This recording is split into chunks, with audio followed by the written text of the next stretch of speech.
rolling? I think we're rolling. Okay, everybody, welcome back to Scales of Safety. My name is Pete Collins. I'm going to give you a quick breakdown as to the best way of the night before the OBE. Okay, so this is where we're at.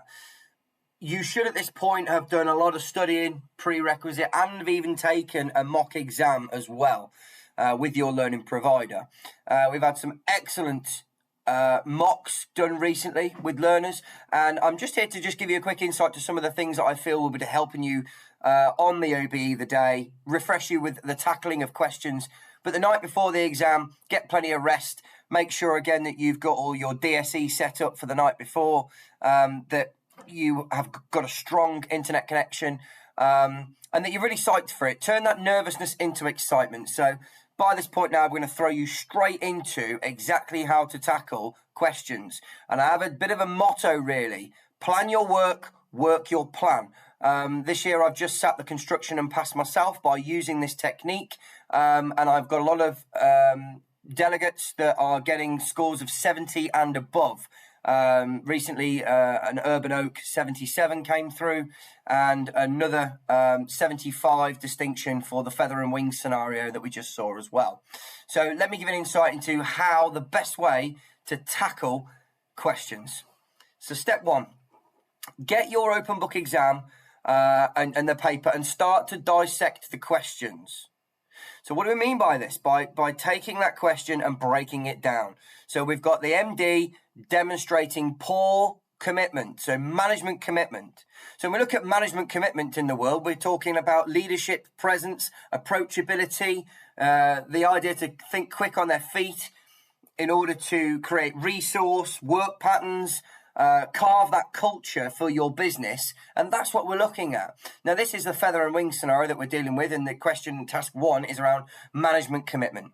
So what I'm going to do is I'm going to go quickly and have a little look. Oh, that's like a little archive, something there. We're going to have a little look now around the commitment from the MD. Now, again, if we look at it, the question, it's about management commitment. Now, in this scenario, we've only really got an MD that plays the big role. So I'm just going to go Control F. Well, I'm just going to pull out there MD.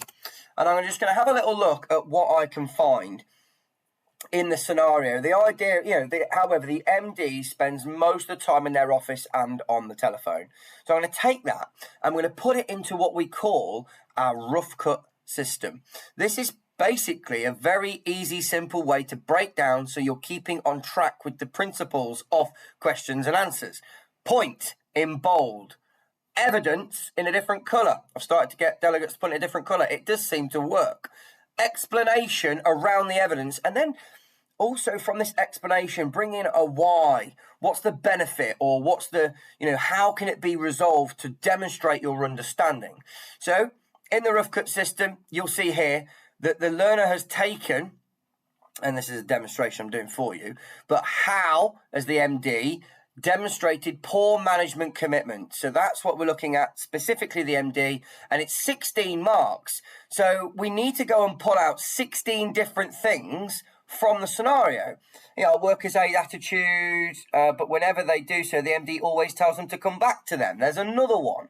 The MD is allocated an area for the start and the far end. So you've got to pull up everything, but to keep the cost down, the MD has agreed that all the feather and bird wing, right, so they're going to do the work. Well, that's a lack of resource and commitment of resource to the company there by drafting in. I mean, that should really be subject to potentially subcontracted out there if it's high-risk work. Talks about 5 nesting boxes, work at height, one of the most dangerous activities conducted. You could consider that if you didn't have the resource. So this is what we're looking for, poor management commitment. I'm going to give you some examples of what we've put.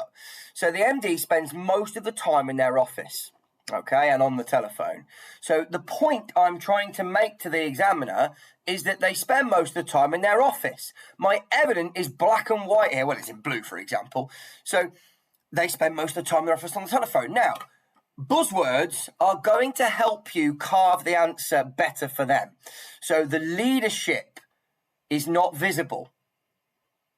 The MD spends most of the time out of sight in their office, as opposed to supporting and motivating their workers to understand where resource is required. So that's support, and I might add on the end of that, further benefit to the resource, can be sure that people get the job done right time, first time, every time, and don't fall from ladders, as what we saw in the open book exam. So it's about carving it in a way that helps demonstrate that. Now, again, we've got a younger worker here. They've tried to talk to the MD about a problem. That's a positive in green, red is negative, and blue is information. So this is what we're trying to, when we break down our scenario, we cut that up into colours for text. So again, dismissing the young worker is the point. The evidence is that the young workers have tried to talk to them, but they've just dismissed them because they're too busy.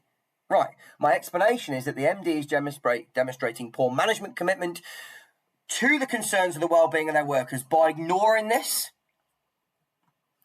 what they have to say, and telling them to come back later. So they've dismissed them and they're not prepared to listen. The MD is the only person who can take the appropriate action in the organisation by demonstrating commitment to listening to the workforce. As a good manager will know, you are only as good as your team and the performance of your team. So if we have a great day, the team get the credit. Yes, we've led them to success, but that's what true leaders do. And if we have a bad day, well, we're accountable for it. So demonstrating management commitment and tackling that specific little bit of a question there, I just think it's very valuable. And all you do when we say plan your work, work your plan, you're going to get this model answer as it's ready to go, and it will then be carved and be put into your template. One more for you here. The MD puts the younger, inexperienced workers at risk to save costs. Interesting. So the evidence they've said is to keep costs down. Oh, I said this about lack of resource, didn't I? So again, the MDs agreed with the animal world that the feather and wings will do the work themselves. So it's a rather large project of relocating some big nesting boxes, lots of work at height to be involved and lots of planning and resource, but the MD is going to take all that on. So the MD could choose an approved contractor for the working at height. However, they've prioritised cost over safety. They're not willing to put inexperienced younger workers, we might add as well, at risk, and therefore they're not trained to do the job. So it's about planning your work, working your plan. If you get that, and again, there's a likelihood if you stick to this, you will be in the realms of credit and distinction. It's a long day. I just want to get one more thing out there while I can. Word count. Word count, right? A word count is an average of guidance of 3,000 words, okay? Now, I'm going to be cautious because I want to share with you a word count here, right? That's 8,600 words there. That is what's got a high score. Most learners that are going in as long as you're not putting silly and waffle, right? You've got to make it clear. You've got to give it structure. And the thing with the Nebosh program and the open book exam, you're convincing examiners that you know what you're talking about. So you've got to do your studies. You've got to do your background. You've got to know your product. How can you sell a product if you don't know it? So you're selling the idea to the examiners that you are confident, and don't use things like could have done. They should have done, and because of X, Y, Z. Use command words and, express the persuasiveness that you know what you're talking about. All right, I'll leave it at there, really. But as I said, night before the OBE, structure your questions. It's going to be a long night or day, so take breaks on the regular. Use the Pomodoro technique. Take 5 minutes every, 30 minutes. Plan your workout. Go and have a look at top tips in 10 minutes. There's loads of ways in which you can break this down, and you can carve those answers for examiners. Okay, and that's it from me, Pete Collins, Scales of Safety. All the best with your exams there. This video was designed for certain people going in for the November submission. So again, best of luck for everybody out there, and just give it your all. That's all you can give. Thanks, everyone.